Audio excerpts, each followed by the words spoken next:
Hi guys, మేమైతే సడన్గా అనుకోకుండా కాళేశ్వరం అయితే వెళ్తున్నాము. సో ఆ బ్లాగ్ అయితే ఇప్పుడు చూసేయండి. మేమైతే బస్సులో వెళ్తున్నాము.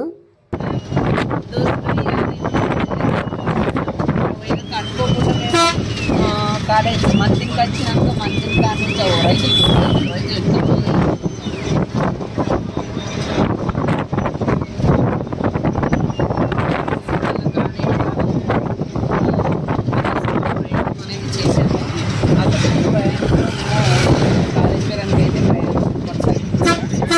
మా దగ్గర అయితే ఒక ఆధార్ కార్డు 60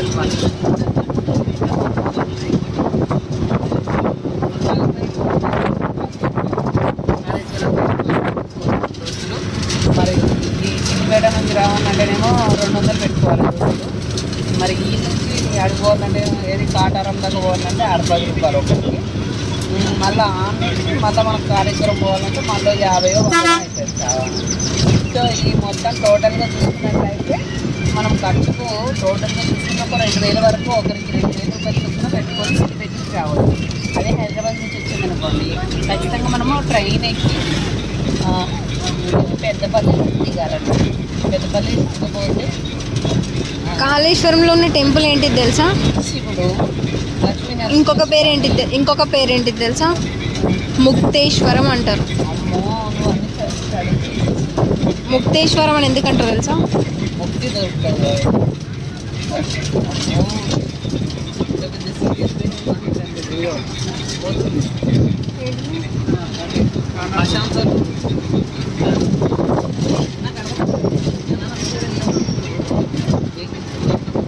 అయితే ముక్తేశ్వరం టెంపుల్లో ఫేమస్ ఏంటి అని అంటే నాగుపాము ఉంటుంది కదా, ఆలోచించుకుంటూ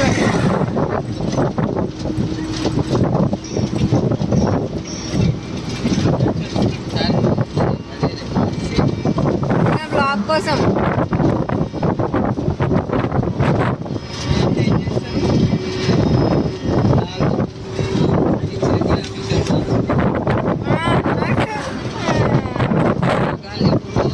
అదే పట్టుకున్నాను.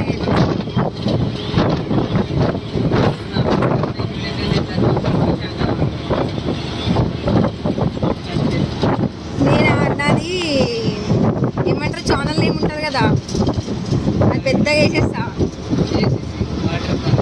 వాటర్ మార్క్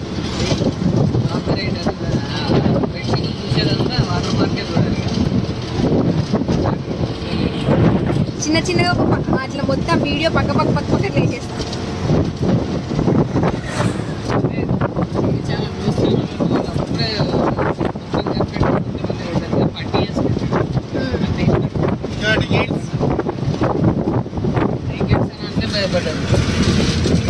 డాక్టరా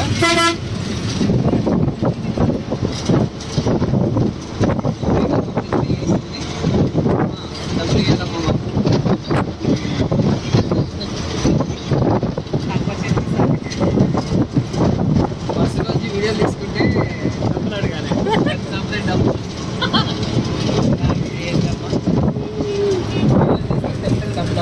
ఇంకా రతన్ మాట్లాడొచ్చుగా.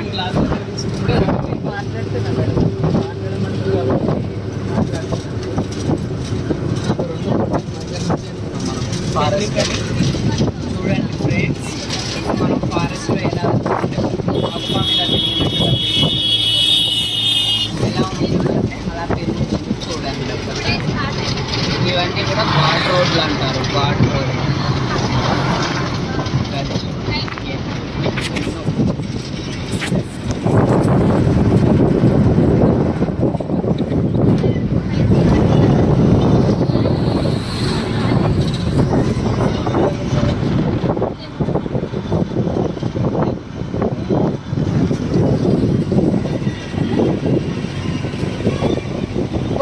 అయితే అనిపిస్తుంది.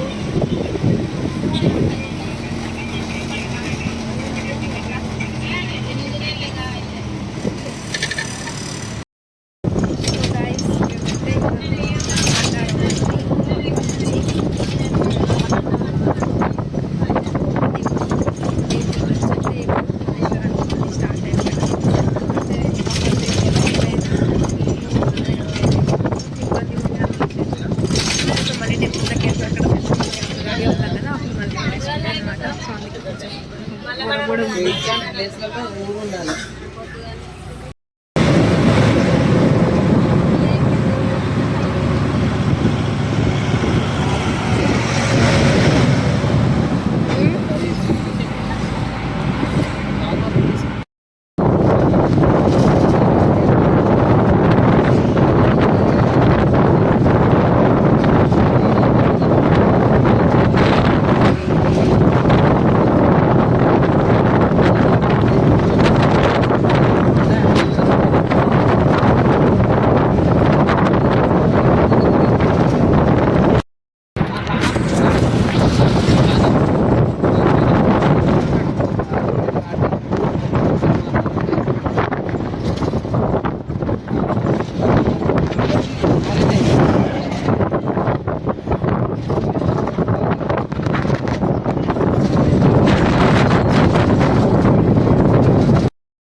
సో గాయస్ చూసారు కదా, ఇంకా మేమైతే కాళేశ్వరం వచ్చేసినాము.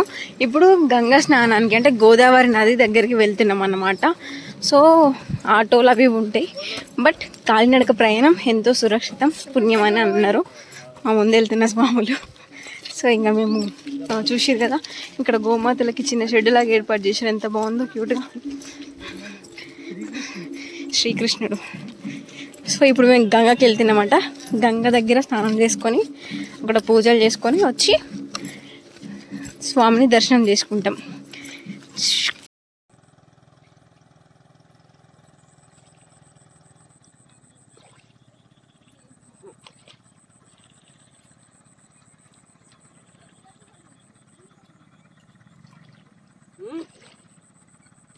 చూసిరు కదా, ఇక్కడ స్టార్ట్ అయ్యి ఇక్కడ నుంచి అన్నమాట గంగాకి దారి.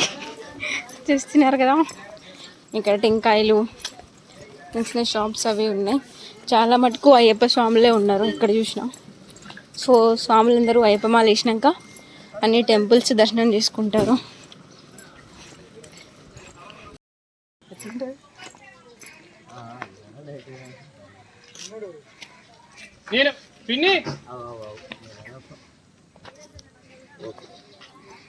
చూసారు కదా గోదావరి నది.